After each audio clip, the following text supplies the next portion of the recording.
So nung April na nag-aya yung kapatid kong pumunta kami sa Hong Kong as a family. Parang birthday celebration niya na rin yun at the same time. Automatic nagdala ako ng camera kasi gusto ko lang rin naman mag-shoot sa ibang bansa. So sasamantalayin ko na yung pagkakataon na di tayo pinagbabawalan mag-shoot, di ba?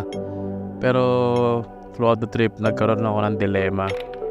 Sobrang caught up ako ng mga araw na yun kung ano ba yung magiging output ng mga sinushoot ko, ano ba yung magiging concept ng lahat. Kung gusto ko ba ng parang frames na parang kay Wong Kar-wai since nasa Hong Kong ako, o parang frames na parang matagal ko gustong gawin, yung para kay Greg Fraser, or yung usual na parang si Sam Ismail, Mr. Robot, ganito ganyan. O kaya horror short film naman para maiba. Pasok pa rin kaya sa trend tong gagawin ko yun.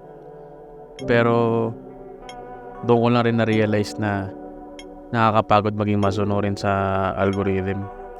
Na maging masyadong caught up ako sa statistics ng social media, sa statistics ng comments, ng likes, ng validation online, na maging caught up masyado sa pagiging quote-unquote original. Kasi naniniwala ako na ngayon is everything's an idea from another idea. Mas pipiliin ko na lang maging masaya at maging totoo sa sarili ko. Kung yung pagkuha ko ng idea o inspiration kila Wong Kar-wai, kila Greg Fraser, kila Christopher Nolan, o sino man, yung paraan ko para maging masaya ako sa ginagawa ko, sa proseso ng ginagawa ko at makakatulong sa growth ko. Bakit hindi? May iba man, may mga times na hindi na lang rin ako naglabas ng camera, mas in-enjoy ko yung authenticity ng moment.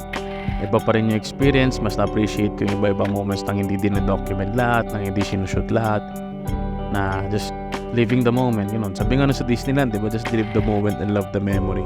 Malayo mo na singit pa yun.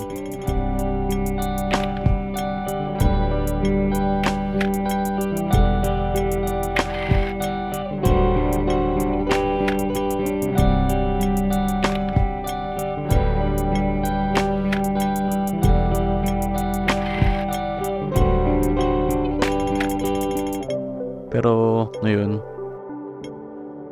authenticity over originality. Tumatak sa akin tong idea na to simula nung sinare sa akin to nung kaibigan ko nung pinag-uusapan namin yung proseso ng paggawa. Aanin ko yung original na gawa kung hindi naman to totoo, kung di rin naman ako masaya. So I guess yun, authenticity over originality. Yun yung naging solusyon sa dilema ko. Kaya nyo napapanood tong video na to. Salamat.